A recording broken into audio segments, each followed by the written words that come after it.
in the spirit of full disclosure, I had like an entire travel size container of mini Oreos before I decided to film this, so. So I did this whole post on how first drafting was like the fire swamp from Princess Bride, but first drafting under contract is really like being in a giant bubble where you can feel all the eyes on you as you're working.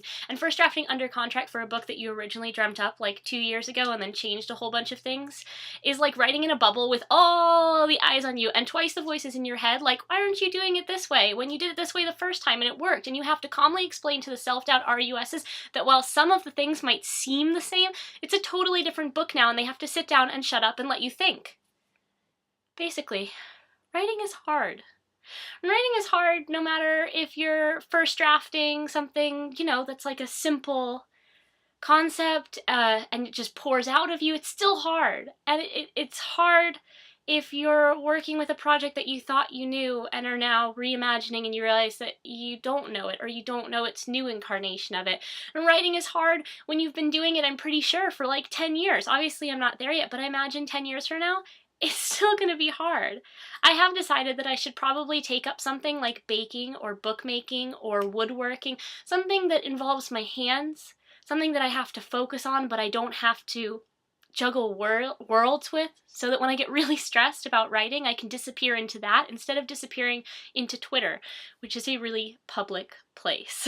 So, if you saw my panic attacks yesterday, and kind of off and on for the last 2 weeks, I'm sorry. Part of me, I always get really conflicted because I want to share with you, I want to show you that it's not all perfect and that it's not all great days, so that if you're aspiring and you start having those bad days, you realize that it is normal, or at least it's expected and it's okay. So part of me wants to be public about it and share those things with you, and the other part of me is like, stop talking, go whittle something, go make a book, like bind a book, you know?